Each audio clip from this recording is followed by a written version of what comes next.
अदरक और लहसुन का जो पानी है वो बालों में लगाया जाता है, शैम्पूज भी मौजूद हैं। बिल्कुल मौजूद। तो ये बालों को कैसे फायदा देते हैं? देखिए, जिंजर की पहले हम अदरक की अगर बात करें तो आपने देखा होगा जिंजर ऑयल बहुत कॉमनली मिल रहा है। जी जी। जैसे कि जिंजर जो इरिटेंट होता है, मतलब आपके जो सरफेस है उसको इरिटेंट करता है, मतलब उसमें खराश पैदा करता है, जिसकी वजह से नया बाल निकलना शुरू हो जाता है। ठीक है, इसी तरह से लहसुन का भी यही अपना मतलब रोल होता है कि वो आप एज इरिटेंट इस्तेमाल करते हैं। बहुत सारी चीज़ें उसके अंदर हैं, हेल्थ के हवाले से, ब्यूटी के हवाले से। अगर हम बालों के हवाले से बात करें, अच्छा, इसको जब हम किसी चीज़ के साथ मिलाते हैं तो बहुत अच्छा रिजल्ट मिलता है। अदरक को आप डायरेक्ट लगा सकते हैं, सिर्फ आपने एक टुकड़ा अदरक का काटना है। बहुत से लोग क्या करते हैं, जूस निकालते हैं उसको और फिर लगाते हैं। जी जी। तो इस तरह समझिए मदिया कि कोई भी चीज़ साबुत है उसका एक अलग रिजल्ट है, कटे हुए का अलग रिजल्ट है, पके हुए का अलग है, जूस निकल गया अलग है, किसी चीज़ के साथ मिलाया, जैसे भी हम कहते हैं चाय के अंदर, तो इन सब के रिजल्ट्स और प्रॉपर्टीज डिफरेंट हो जाएंगे। जैसे गन्ने का जूस है, उसमें भी जब अदरक डाला जाता है उसका टेस्ट ऐसे एनहांस हो जाता है, बड़ा जबरदस्त हो जाता है। इसी तरह जब बालों में आप अदरक का जूस लगा रहे हैं, वो फायदा दे रहा है, लेकिन उतना फायदा नहीं देगा जो डायरेक्ट अदरक लगाने से आएगा। वाओ। आपने सिर्फ अदरक का टुकड़ा काटा है, उसको जैसे कांटे से गोदा है, उसमें जूस सा होता है, वो आपने अपने स्कैल्प पे उसका मसाज करना। अच्छा, आप रात को सोते वक्त खूब मसाज करें, रगड़ें, इतना कि थोड़ा सा आपको रगड़ सी फील हो, मतलब इरिटेशन फील हो, देन आप छोड़ दीजिए। और आप सिर्फ 1 हफ्ते करके देख लें, बेबी हेयर्स नजर आएंगे। ओह, और ये जो जिंजर शैम्पू को जो फ़र्क इस्तेमाल किया जा रहा है, क्या वाकई इससे सेहतमंद होता है बालों के लिए? बहुत ज़्यादा होता है फ़र्क। अगर आपके ये भी तो बात आपके पास होनी चाहिए ना कि आपको यकीन होना चाहिए कि ये बिल्कुल ओरिजिनल आपको मिल रहा है। हाँ, ये बहुत ओरिजिनल। अच्छा, मैं जिस तरह से करती हूँ जिंजर शैम्पू के, मेरे बालों के बड़े प्रॉब्लम्स है क्योंकि हीट पड़ रही होती है। जी बिल्कुल, रोज़ की बात। तो मेरा जो शैम्पू जो मैं यूज़ करती हूँ, मैं उसमें अदरक का मैं जूस निकाल लेती हूँ, और जो मैं यूज़ कर रही होती हूँ मैं वो थोड़ा सा शैम्पू निकालती हूँ, इसके अंदर मैं मिक्स करके फिर मैं अपने वॉश जबरदस्त। तो मैं ये तरीका करती हूँ। ये बहुत, क्योंकि आप डायरेक्ट बॉटल के अंदर डाल देंगे तो आपका शैम्पू भी खराब हो जाएगा, क्योंकि वो फ्रेश होता है अदरक का। तो अगर आपको यूज़ करना है और आपको ये हो कि भाई मैंने तो बिल्कुल नेचुरल वे में मैंने जाके अदरक अपने शैम्पू अपने बालों पर लगाया है, तो आप ये तरीका करके देखें, आपके बाल बहुत अच्छे हो जाएंगे। अच्छा, बाल तो उगते हैं मदिया, साथ में सिल्की बाल भी होता है, क्योंकि इतने सारे मिनरल्स हैं इसके अंदर, विटामिन हैं इसके अंदर, तो ये फिर आपके बालों को ये अच्छा भी करता है। अच्छा, हम अपनी खुराक की बात तो करते हैं, हम बालों की खुराक की बात ही नहीं कर रहे होते। नौशम साहब, ये जो अदरक और लहसुन जो आज हम स्पेसिफिकली इस पे हवाले से बात करें, गो कि हमारे किचन इनके बगैर सोने हैं, हमारी हांडियाँ इनके बगैर हम तस्वुर भी नहीं कर सकते, लेकिन हम वैसे अगर हम लाइफस्टाइल में इसकी अहमियत की बात करें तो आपके नज़दीक इनकी क्या अहमियत है? ऐसी कोई चीज़ जो कि लोगों को ना पता हो तो ज़रूर शेयर कीजिएगा। Thank you Madiya, thank you very much for inviting me to your show. और ये जो अदरक और लहसुन है, ये कोई ऐसी चीज़ नहीं है, कोई बड़ी नई है, क्योंकि एलोपैथिक मेडिसिन तो हम पिछले कोई 300 साल से प्रैक्टिस कर रहे हैं, लेकिन जो आयुर्वेदा मेडिसिन है उसमें इसका यूज़ जो है 3000 ईयर से हो रहा है। और ये दोनों हम जैसे हमारे पाकिस्तान में तो ये ऐसे यूज़ होती है ना हमारे माशरे में कि हम इसको एज ए फूड स्पाइसेस और खाने का हिस्सा समझते हैं, लेकिन अब ये दोनों प्रोडक्ट्स ऐसे हैं जो मेडिसिन के तौर पे भी यूज़ हो रहे हैं। जैसा कि दोनों डॉक्टर साहब ने बताया कि हेयर की ग्रोथ के लिए बड़ा अच्छा है, उसमें 2-3 चीज़ें मैं ऐड कर दूं। इट इज़ नॉट जस्ट कि वो जैसे इरिटेशन उसमें होती है और उससे ये होता है कि हेयर फॉलिकल ग्रो करते हैं, but at the same time अगर आप देखें तो आपके काफ़ी सारे ऐसे पेशेंट्स होते हैं जिनके सर पे डैंड्रफ होती है। Dandruff is a kind of fungus actually, और फिर कोई इन्फेक्शन अगर कोई चीज़ हुई भी है तो ये एंटी बैक्टीरियल और एंटी वायरल एंटी फंगस भी एक्ट करती हैं चीज़ें। तो इसलिए जिस तरह डॉक्टर साहब ने बताया इसको यूज़ करना, it's is very productive. But at the same time इसमें ये होता है कि हम लोग मेडिसिन में जो यूज़ करते हैं, लाइक जिस तरह पेशेंट्स हैं उनको नाउजिया वॉमिटिंग है, उसमें इसका बड़ा मेजर रोल आ रहा है। और इंटरनेशनली अब भी हम जो सर्जरी के पेशेंट होते हैं जिसमें नाउजिया वॉमिटिंग के बहुत ज़्यादा चांसेस होते हैं, उसमें हम इनको स्पेशली अब जिंजर देना हमने शुरू कर दिया है। तो खाली ये नहीं होता जिंजर का, बट इससे यूजुअली डॉक्टर साहब हम देखते हैं कि जो ख़वातीन एक्सपेक्ट करी होती हैं उनको भी एक टाइम में, इनको पहले ट्राइमेस्टर में इनको काफ़ी ज़्यादा नौसिया होता है, सो उनको भी दे सकते हैं हम ये? जी दे सकते हैं, लेकिन उसमें क्वांटिटी का बड़ा ख्याल रखना है, क्योंकि इसमें जिंजर जो है अगर आप टू मच दे देंगे तो वो नुकसानदेह है, लेकिन अगर आप थोड़ी क्वांटिटी में देंगे तो इट इज़ फाइन। लाइक अगर 1 मिलीग्राम तक आप दे रहे हैं तो इट इज़ ओके। तो इसलिए अपने डॉक्टर से मशवरा करना बहुत ज़रूरी है। अमूमन हमारे लोगों में जो हमारे एलोपैथिक फिजिशियंस हैं, I also practise medicine in America, I am expose to the modern medicine. लेकिन उसमें अब इन चीज़ों का रोल आना शुरू हो गया because it's an evidence based. अब ये सारी चीज़ें एविडेंस बेस्ड हैं, इन पे स्टडीज़ हुई हुई हैं और अब ये कोई नई चीज़ नहीं है। It's like there for 20-25 years की अब स्टडी का सारा वो एविडेंस आ चुका है। अच्छा, मैं ज़रा इस पे ना इसकी चाय पे भी बात करूँगी। जब चाय में मिक्स करते हैं तो कैसा उसकी अफादियत आती है, लेकिन हमारी कॉलर और साथ मौजूद हैं इकरा लाहौर से। अस्सलाम वालेकुम। जी वालेकुम, कैसी हैं आप? बिल्कुल ठीक, इकरा आप ठीक हैं? जी मैं भी बिल्कुल ठीक। मुझे ना डॉक्टर आयुष से सवाल था। जी जी बिल्कुल। माशाल्लाह से मेरे 3 बेबी हैं माशाल्लाह। और वेट बहुत गेन हो गया। लास्ट बेबी जो मेरा है 4 मंथ का, उसका वेट बहुत ही जल्द गेन हो रहा है, बहुत ही ज्यादा। ठीक है, ज्यादा मेरा जो पेट है वो बहुत हो गया है। ओके। अच्छा, फीड करा रही है? अभी 4 मंथ्स का है ना? जी अभी आप फीड करा रही है? हाँ जी, फीड। ऐसे अच्छा, फीड वो करा रही हैं। अच्छा, या स्वेलिंग भी होती है उनमें वैसे? देखिए, सबसे पहली बात है कि जो भी बच्चियां आफ्टर डिलीवरी, मैं सब बच्चियों को कहती हूँ कि एकदम से इतना कॉन्शियस नहीं हुआ करो। कम से कम, वैसे तो 2 साल बच्चे का टाइम होता है, लेकिन एटलीस्ट आपने 1 ईयर फुल टाइम बच्चे को देना है। आप बिल्कुल अच्छा खाओ, हेल्दी वे में अपनी लाइफ जो है गुजारो, आप थोड़ी सी करो खाना, पोर्शंस में खा लो। लेकिन जब डाइट पे आएंगे, किसी मेडिसिन पे आएंगे ना, तो ऑब्वियसली फीड करा रहे होते हैं। हाँ। और बच्चे को टाइम बहुत देना पड़ता है माँ को, और उनके ऑलरेडी माशाल्लाह 2 बच्चे और हैं, उनको जागना भी बहुत पड़ेगा। अगर वो किसी भी वजह से वीकनेस उनको होगी तो वो कोई भी काम प्रॉपर नहीं कर पाएंगी, चिड़चिड़ी हो जाएंगी। तो आपने कुछ भी नहीं करना है, सिर्फ अपनी डाइट का ख्याल रखना है, कम से कम जब तक बच्चा खाने पीने पे नहीं आ जाता। सही, ये सबसे इम्पोर्टेंट है। मुझे लगता है कि एक हमारे ना बड़े फेक ब्यूटी स्टैंडर्ड्स भी हैं। हमने जो देखा है, क्योंकि हम रॉयल फैमिली को देखे से बड़ा इंस्पायर्ड होते हैं। जब हम देखते थे जी, जो पिक्चर्स आती हैं कि जी केट मिडलटन बाहर आ रही है, गोद में उसका बच्चा और उसकी वेस्टलाइन बिल्कुल उतनी सी, तो हम यही एक्सपेक्ट कर रहे होते हैं। इवन लड़की को भी ये लग रहा होता है कि बच्चा पैदा करने के बाद, तो मैं एग्जैक्टली खाली इनके तो पहले 2 बच्चे उन्होंने और भी पैदा किए हुए, मैं अपनी बात भी करूँ तो आपको लग रहा होता है कि आपने बच्चा पैदा किया और आप वापस उसमें शेप में आ गए, लेकिन आपकी बॉडी जो है वो वैसे रिस्पॉन्ड नहीं कर रही होती। उसकी वजह ये देखिए, मदिया जरूरी सबका अलग अलग होता है। अगर मैं अपनी बात करूँ, मैं कहा कोई पहचान ही नहीं सकता था, ठीक है, इसलिए कि उम्मीद आपने वैसे वेट गेन किया था? नहीं, जितना अब है, बस ये मेरा हाईएस्ट मतलब वेट है मेरा आज तक का। ये आपका हाईएस्ट वेट? क्योंकि उमराइल की बॉडी, मैं तो चले इस पे हम दोनों को नजर लगाने की कोशिश कर रहे हैं। मैं तो लगाती हूँ, लगती भी नहीं है नजर। मसला ये है। माशाल्लाह। कॉलर हमारे साथ मौजूद है हुमैरा। कहाँ से? अस्सलाम वालेकुम हुमैरा, कराची से हैं।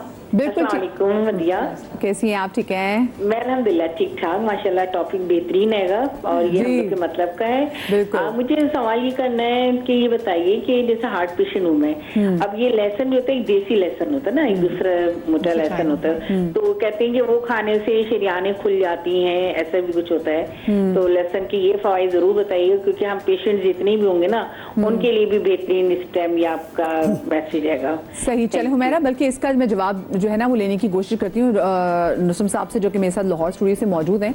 नुसम, वैसे मुझे आप ये बताइए, मैंने अक्सर लोगों को देखा है, लोगों ने जो वेट रिड्यूस करना होता था ना, तो लोग कहते हैं जी हम रोज सुबह लहसुन का एक जवा उसको चबाते हैं, इससे हार्ट की हेल्थ बहुत अच्छी होती है। और कुछ लोग कहते हैं जी हमने सिर्फ शुगर भी रिवर्स किया है। क्या वाकई मेडिकल साइंस में आपने ऐसी कोई चीज़ देखी है? जी जी बिल्कुल। एक्चुअली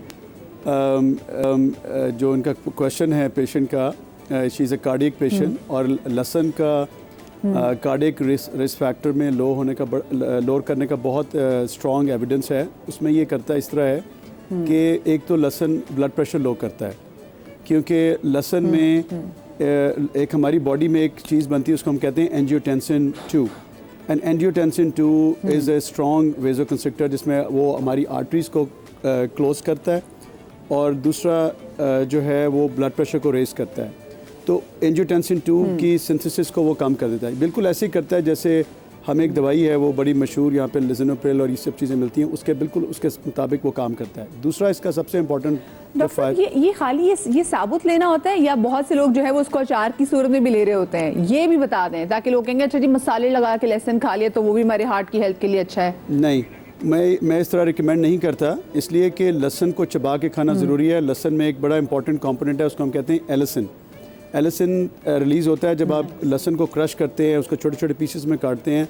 जो लहसुन की स्मेल आती है ना, वो रिफ्लेक्ट करती है कि इसमें एलिसिन के कंटेंट कितना है। तो जिसमें वो स्मेल आ रही होती है, दैट इज़ वेरी हेल्दी। जी। और दूसरा मैं सॉरी मैं ओके, बताना तो भूल मैं गया, पता नहीं था इसमें तो- जी, जी। कोलेस्ट्रॉल भी लो करता है ना, तो कोलेस्ट्रॉल जब लो होता है तो उससे भी हार्ट को बेनिफिट होता है। तो ये वो चीज़ें हैं, प्लस इसमें जो सर्कुलेशन होती है आर्टरीज की, एंटीऑक्सीडेंट्स के तौर पे भी काम करता है, तो उसमें आपके ब्लड फ्लो भी इंक्रीज करता है। तो कार्डियक पेशेंट के लिए लहसुन लेना बहुत अच्छी चीज़ है, लहसुन और अदरक दोनों, they are both very but good. साबुत लेना इज गुड। हमारे साथ एक और कॉलर मौजूद है, शमीला, अस्सलाम वालेकुम। मैं वालेकुम भी आती हूँ। अस्सलाम, कैसी है मदिया? बिल्कुल ठीक, अल्लाह का शुक्र। क्या आप पूछना सबको चाहेंगी? बहुत सलाम, ये दुआएं परवरदिगार आने वाला हर दिन आप सब लोगों के लिए इलाही बहुत आमीन। बहुत खुशियां लेकर इलाही आए। आमीन, इलाही आमीन। अच्छा मदिया, मेरे 2 सवाल हैं। सबसे पहले तो ये कि अल्लाह मेरी वालिदा को जन्नत फिरदौस में जगह दे, इलाही आमीन। ठीक है। दूसरा, मैं मदिया ये कहना चाह रही थी कि हमारी अम्मी किचन में जब भी काम करती थी, हम उन्हें बताते थे कि अम्मी यार पेट में बहुत शदीद दर्द है, हम लोग क्या करें? आप यकीन नहीं करेंगे, हमारी अम्मी के पास एक ही ऑप्शन होता था, बेटा मैं आप लोगों को अदरक की कड़ी बना के देती हूँ। वो यकीन करें, अदरक की कड़ी वो इतनी अच्छी बनाती थी, वो हम लोग जैसे ही खाते थे, यकीन करें हमें लगता था 1 से 1.5 घंटे के अंदर हमें बहुत फर्क पड़ गया है, बहुत हम लोगों को सुकून मिलता था। और दूसरा ये कि अम्मी हम लोगों को, हम अम्मी को कहते थे अम्मी हम लोगों ने ना अपने नाखून बढ़ाने हैं, तो मम्मा कहती थी ठीक है मैं ना लहसुन लेकर आती हूँ। अम्मी आप यकीन करें 1-1, 2-2 किलो लहसुन ला के घर में रख देती थी। हमें कहती थी लहसुन छीलो, हम लोग लहसुन छील के रखते थे। यकीन करें मदिया 15 से 20 मिनट में हमारे नाखून इतने बड़े हो जाते थे और इतने सॉफ्ट होते थे कि उनको पकाया हम लोग ऊपर नीचे भी कर लेते थे, नाखून नहीं टूटते थे। तो यानी सिर्फ बताने का मकसद ये है कि माशाल्लाह माशाल्लाह जो बड़े बूढ़े हम लोगों को बताते हैं, वाकई मैं कहती हूँ आजकल की दवाइयाँ भी वो काम नहीं करती जो बड़े बूढ़े हम लोगों को बताते थे। आज हम लोग उनके टोटके से इस्तेमाल करें, यकीन करें मैं कहती हूँ कभी कोई ऐसी चीज हमारे सामने आएगी नहीं या कभी हमें कोई ऐसी तकलीफ होगी नहीं। मगर बात वही आ जाती है, आजकल हम लोग फास्ट फूड खा के हम लोगों ने अपना पेट इतना खराब कर लिया है, इतना खराब कर लिया है कि हम लोगों को आगे पीछे भागना पड़ता है। और अगर आप एलोपैथी के पास जाएं, होम्योपैथिक के पास जाएं, तो वो छुट्टे ही आपको बोलते हैं अदरक, एक शरबत आता है अदरक का, वो ले लें। हाँ। अच्छा, आप ये खा लें, आप वो खा लें। अच्छा और वैसे मुझे एक सबसे बात बताएं सर्दियाँ- शमीला, ये जो आपकी अम्मी अदरक की कड़ी बनाती थी, कैसे बनाती थी आपको पता है? हाँ बिल्कुल, मैंने 10 दफा बनाई हुई है। मम्मा क्या करती थी कि सबसे पहले हल्का सा अच्छा तेल हमारे साथ भी शेयर करें। आपने कहा ना कि उससे पेट का दर्द ठीक हो जाता, बताएं उसमें क्या क्या डलता था? हाँ देखिए मदिया, सबसे पहले तो मम्मा क्या करती थी, थोड़ा सा तेल गरम किया, तेल के अंदर अम्मी थोड़ा सा जीरा डालती थी। जीरा जैसे हल्का सा ब्राउन हो जाता था, मम्मा फिर उसके अंदर अदरक डालती थी। अदरक डाल के उसको हल्का हल्का सा बिल्कुल लाइट ब्राउन किया। लाइट ब्राउन करके उसके अंदर 1 छोटा कप जो चाय का होता है वो पानी डालती थी। उसके बाद मम्मा उसको 15 मिनट तक रखती थी बिल्कुल हल्की आंच पर। और अम्मी देखती थी कि हाँ अभी बिल्कुल समझे कि जो ये है क्या कहते हैं सौंफ ये थोड़ी हो गई है और जीरा हो गया है, तो मम्मा फिर इसके अंदर दूध का 1 गिलास डालती थी। अच्छा सौंफ भी डालती थी, ठीक है। सौंफ जी थोड़ी सी सौंफ डालती थी क्योंकि हाजमे के लिए अच्छी होती ठीक है। है। अच्छा दूध का गिलास जल्दी बताएं, दूध का गिलास फिर दूध का 1 गिलास डालती थी, यानी समझें कि जीरा, उसके बाद अदरक थोड़ी सी ब्राउन हो जाए, उसके अंदर 1 कप पानी, उसके बाद वो थोड़ी सी नरम हो जाए, फिर थोड़ी सी सौंफ, उसको 5 मिनट तक हल्का हल्का हिला कर उसके बाद 1 गिलास उसके अंदर दूध डाल देती थी। वो दूध डालने से ये होता है कि जो हल्का सा उसका कड़वापन होता है ना थोड़ा, वो खत्म हो जाता है अदरक का। अच्छा और वो बिल्कुल ऐसे पतला पतला सा हम लोगों को शोरबे की तरह बना के देती थी। हम लोग पतले से फुलके बना के चूड़ा करके जब उसके अंदर खाते थे ना, यकीन करें कि हम लोग पहले अम्मी को मना करते थे अम्मी नहीं खाना है, अब हम लोग अपने बच्चों को कहते हैं बेटा ये खाओ, इससे आपको फर्क पड़ेगा। Thank you Shamila, thank you so much. चले जी आप जी इन्होंने मैं कड़ी समझ रही हाँ, थी, कड़ी, जैसे हाँ। हम कड़ी पकौड़ा वगैरह जी, होता है, जी, वो जी, कड़ी जी। ये शोरबे की बात कर रही थी। अच्छा मैं ये सोची थी थाई करी भी जी, चिकन कोकोनट जी, मिलती है, लेकिन जी, अगर बिल्कुल उसमें भी आप अदरक बिल्कुल इन्होंने रेसिपी बहुत अच्छी बताई, लेकिन इसको और मजेदार थोड़ा सा करने के लिए आप काला नमक इसके अंदर ऐड कर सकते हैं और काली मिर्ची ऐड कर सकते हैं। अच्छा। क्योंकि इन्होंने बताया पेट दर्द के लिए, ये जोड़ों के दर्द के लिए भी ये करी यूज हो सकती है। अच्छा बिल्कुल आप इसको करें, फिर इसके बाजरे की रोटी, चावल की रोटी, उसके साथ आप चूरमा बना के खाएं, आपका एक फूड भी हो जाएगा ये वक्त का मदिया, और आपका ये एक बेहतरीन ऑर्गेनिक आपकी मेडिसिन भी हो गई ये वाली। क्या तो ये बात बड़ा है। इसको हम आम जबान में सालन कह सकते हैं, इसको पतला सा शोरबे वाला सालन। अच्छा डॉक्टर साहब आप कुछ बात ऐड करना चाह रहे थे, और लेकिन मुझे कॉलर ऐड करनी थी। डॉक्टर जी मिश्रा? जी एक्चुअली अभी जो आपकी पेशेंट ने क्वेश्चन किया है रिगार्डिंग एब्डोमिनल पेन, उसमें एक बड़ी कॉमन डिजीज़ है जो हमारे माशरे में बड़ी कॉमन है आजकल, उसको हम कहते हैं IBS, इरिटेबल बाउल सिंड्रोम। और इरिटेबल बाउल सिंड्रोम दो तरह के होते हैं, एक डायरिया डोमिनेंट होता है और एक कॉन्स्टिपेशन डोमिनेंट होता है। तो जो कॉन्स्टेंट डोमिनेंट जिनके लोगों को खाना सही तरह नहीं खाते और पेट में ज़्यादा दर्द होती है, तो उसमें अदरक का बड़ा इंपॉर्टेंट रोल है, बिकॉज अदरक is a pro motility agent. वो क्या करती है कि हमारी इंटेस्टाइन को मूव करती है। तो जब वो इंटेस्टाइन अच्छी मूव करती है, जो पेट में जो गैसेस बन रही होती हैं और जो फर्मेंटेशन हो रही होती है, उसको ये डिमिनिश करती है। तो इसलिए जो हमारे बड़े बूढ़े हमें देते थे, तो ये जो मेडिसिन अभी रिसेंटली हम प्रैक्टिस कर रहे हैं, तो 100 साल की भी हिस्ट्री नहीं है इसकी। असल तो जो हम अब अगर आप देखें तो 3000 साल पहले से वो यूज़ हो रही है आयुर्वेदा में और चाइनीज़ मेडिसिन हर में ये अदरक यूज़ होती है। तो these are natural remedies for these medical issues and symptoms. और मेरे ख्याल से अब इट्स अ टाइम कि सब लोग ना वाकई नेचुरल रेमेडीज़ की तरफ जा रहे हैं, क्योंकि कहते हैं उनके साइड इफेक्ट कोई नहीं है। मैं छोटी सी